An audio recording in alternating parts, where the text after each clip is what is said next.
ভোর 4টার সময় বেরিয়ে যাব বাবু, শুভ কাজ, গায়ে কারো মুখ দেখিব না। ভোর 4টা যেমন বাজিয়ে যাবে সবাই বেরিয়ে যাবে গ্রামের থেকে, যে যা যাবে। তো এরাও তখন রাতে কেউ ঘুমাইলো, কেউ নাইও ঘুমাচ্ছে।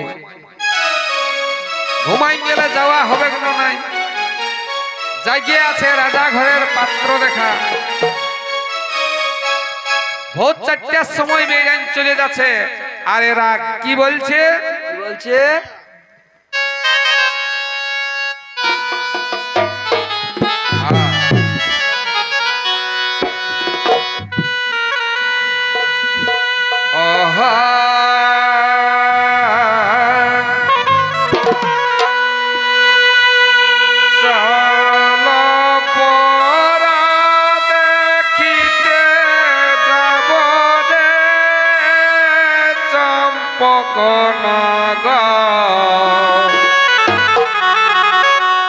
চাঁদ সদাগরের বেটা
থেকে হাঁটতে হাঁটতে রথ রথী হাতি ঘোড়া সমস্ত যাচ্ছে পদাতিক পর্যন্ত।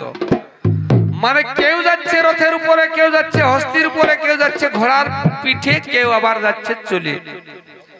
এইভাবে চতুরঙ্গ হিসাবে যাচ্ছে। আর ওইদিকে নেড়াইনফত চম্পকনগরে সমস্ত লোককে একবারে বিরক্ত করে দিয়েছে। বলছে সেদিন আমরা গেছিলি, কোন দিন দিয়া ছিল না, তবে যে কল্য বাবু কোনটা ত্রুটি নেই।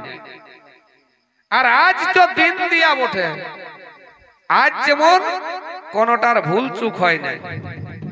সমস্ত কিছু রেডি করে রাখো। আর নেড়াই নফর ওই কুলির দুয়ার যাচ্ছে আর বাড়ির দুয়ার যাচ্ছে, মানে কোথাও যে বিশ্রাম করার সময় নেই। ইয়াকে বলছে ইটা কর, উয়াকে বলছে হাইটা কর। তখন কেউ কেউ বিরক্ত হয়ে বলছে বুঝো যেমন ইয়ার এই বেটা বিহা। কিন্তু রাজার ডরে কিছু বলতে পারছে না। আর নেড়া বলছে সমস্ত শরবত তৈরি করে রাখ, নাস্তা রেডি করে রাখ, কুটুম আসতে আসতে বৈশার আসন ঠিক করে রাখ, হলদ জল ঠিক করে রাখ, পা ধোঁয়ায় কুটুমকে ঘর ভিতরে মানে হড়বড়া করাচ্ছে সবাইকে।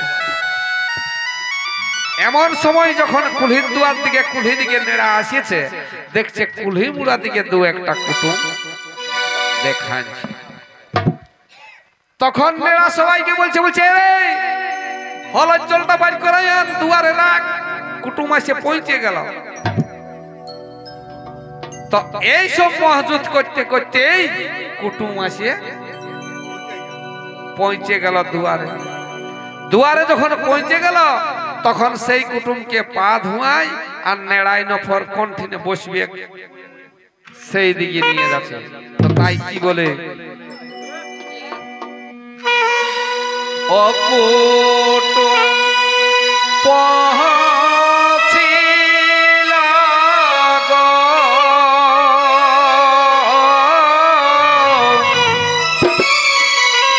অগো চম্পক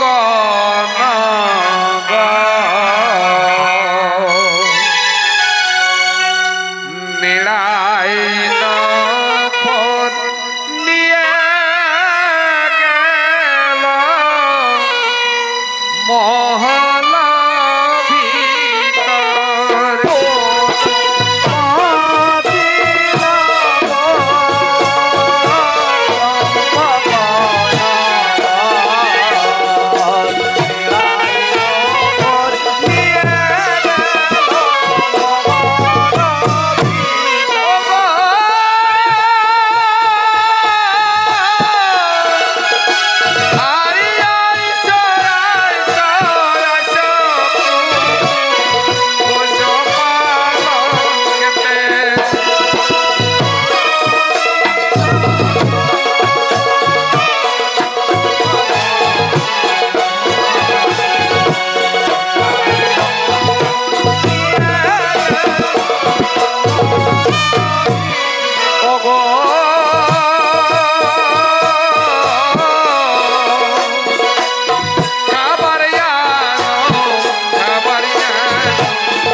সমস্ত কুটুমকে সেই ঘর ভিতরে সোনার পালঙ্কে বসতে দিল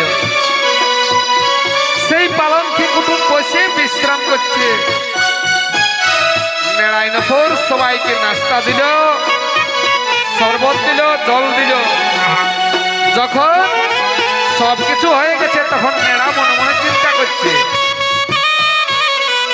বলছে এই চাঁদ সদাগরের সমস্ত এই দরবারটা দেখাতে হবে কুটুম তখন নেড়া বলছে ভিতরে গরম দিছে নাকি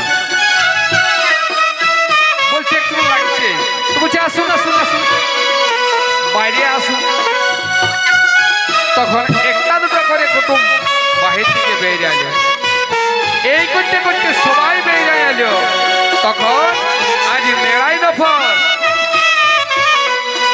সেই চাঁদ সদাগরের রাজ দরবারটা দেখাচ্ছে বলছে ওই যে ওইখানে যে ঘটটা দেখাচ্ছে ওটা হচ্ছে রাজার বিচার সভা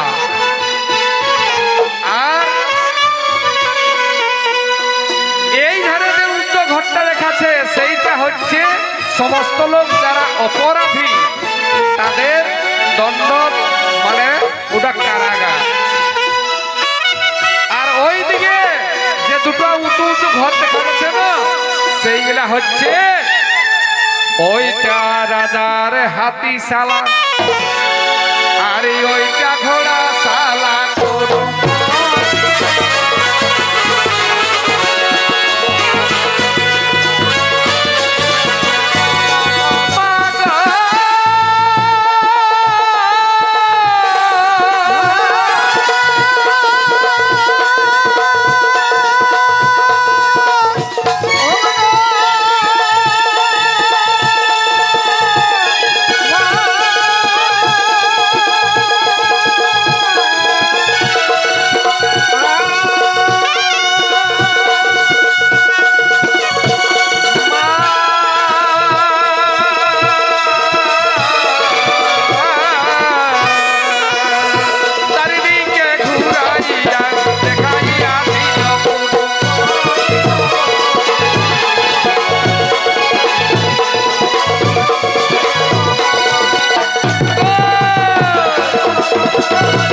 চাঁদ সদাগরের সমস্ত রাজ দরবারটা কুটুমকে দেখান দিল, আর বলছে এমন এমন মৌজা আরো অনেক চাঁদ রাজার আছে।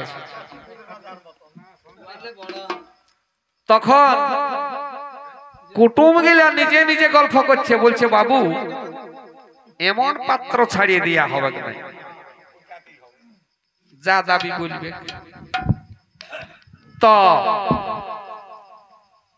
কুটুমে বলছে আচ্ছা ঠিক আছে, সমস্ত তো সবাই ঠিক, আমাদের পছন্দ হয়, তবে আমাদের তো আসল কাজটাই বাকি।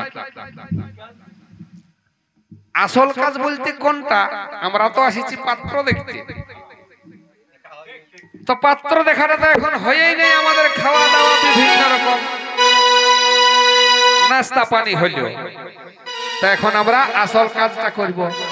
নেড়াকে বলছে পাত্রটা আমরাকে দেখাও। ও বলছে কোনো ব্যাপার নাই। নেড়াই নফর সেই নগর মানে রাজার বাড়ির ভিতরে চলে গেল রাজসভার থেকে, আর লক্ষিন্দরকে মহল ভিতরে যাই বলছে লক্ষিন্দর জামা প্যান্ট গিলা পর ভালো করে, আর ওই কুটুম গিলাই বলছে দেখবো, বলছে তো বলছে ডরাস না, ওরা যা যে সুঝাবে সমস্ত কিছু ফটফট বলি দিবি, আর যেটা নাই পারবে ওটা আমার দিকে খাইয়ান দিবি। তো বলছে একটুকু আমার দিকে ইশারা করবি তবে আমি বলি দিব। এখন ব্যাপার হচ্ছে নেড়া বলছে দেখ বাবু, নাই তো বলছে আমাদের কুড়ে মুড়াই ওদের ঘর পাত্রী দেখতে আসছিল, আর বলেছিল ডরাস না, সব গিলাই ফটফট বলে দিবি। তো সুঝাই তখন বলে তোমার নাম কি? না বলে ফটফট। তোমার মামা ঘর কোথায়? ফটফট। তোমার মামার নাম কি? না ফটফট। সবাই ফটফট। এইটা বলতে চাস না, মানে যেটা সুঝাবে সেই প্রশ্নটার উত্তর দিবি। এখন লক্ষিন্দরকে নিয়ে আর নেড়াই নফর কুটুমের কাছে আসিছে, আসে প্রণাম করে চলে গেল। শেষে একটা চেয়ারে বসতে দিল, বলছে বসে সেইখানে বসে, আর বেহুলার মামাই একটা আংটি আনিছিল, সেই আংটিটা লক্ষিন্দরকে দিল। তখন লক্ষিন্দর নেড়া বলছে দেখি, নেড়া হাতে নিয়ে দেখি, বলছে হা জিনিস নাই বটে অবশ্য। আর লক্ষিন্দরকে সবাই প্রণামে পয়সা দিতে গেল, তো সেই লক্ষিন্দর দু হাতে আঁদুলা করে ধরিয়ে, মানে হাতে তো আঁকছে নাই, তখন নেড়াই নফর যায় সেই কাপড়ের ফসলটা পাটিয়া রয়েছে, তাই পাত্র দেখা হয়ে গেল।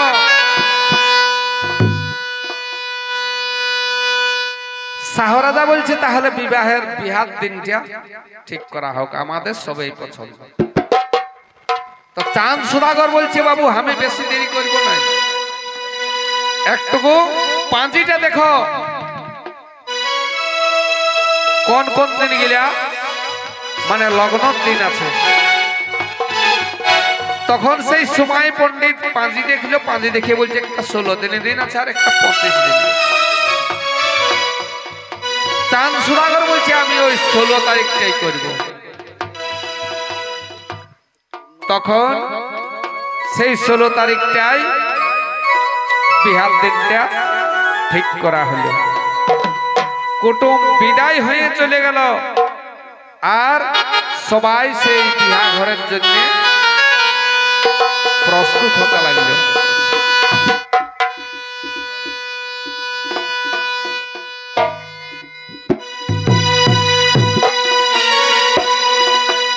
তো তাই দেখতে দেখতে সেই আষাঢ়ের 16 তারিখটা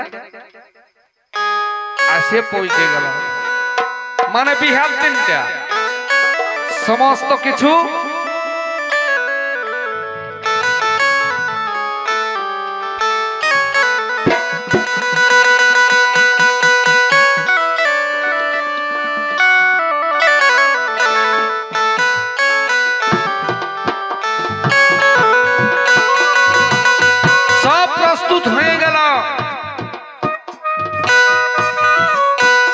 আষাঢ়ের 16 তারিখে বিহা ঘর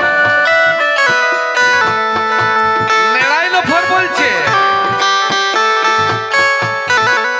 বলছে শোনো বাবু, বেশি দেরি করা চলবে না। আমরা দিনেই বন নিয়ে যাব আর ঘুরে আসবো। লোহার বাসঘর তৈরি করা আছে, সেই বাসঘরে বেহুলা লক্ষিন্দরকে রাখব। তাই মা বহিনদেরকে বলছে শোনো মা বহিন, তোমরা আমলা খাওয়ার কাজটা শুরু করো। তাই আজ লক্ষিন্দরকে কোলে নিয়ে সমস্ত মা বোনেরা সেই আমতলে গিয়ে আমলা খাওয়ার জন্য বসেছে।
তাই লক্ষিন্দরকে কোলে নিয়ে আর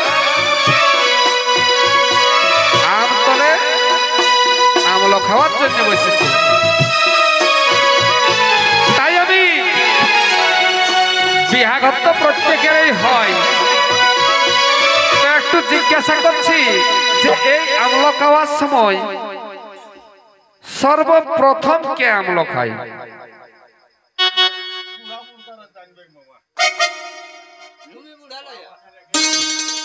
মানে বটে কার?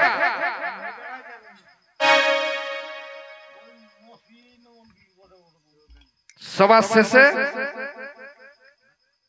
সর্বশেষে কে আমলো খায়? মায়েরা বলতে পারি और আমলো খাই।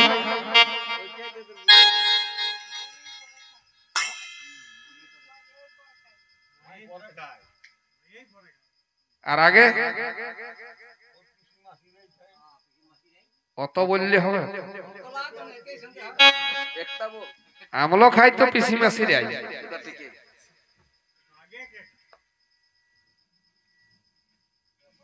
না জানলে আমি বলে দিচ্ছি, যুক্তির আধারে সর্বপ্রথমে আমলো খাওয়ার নিয়ম বটে মামি।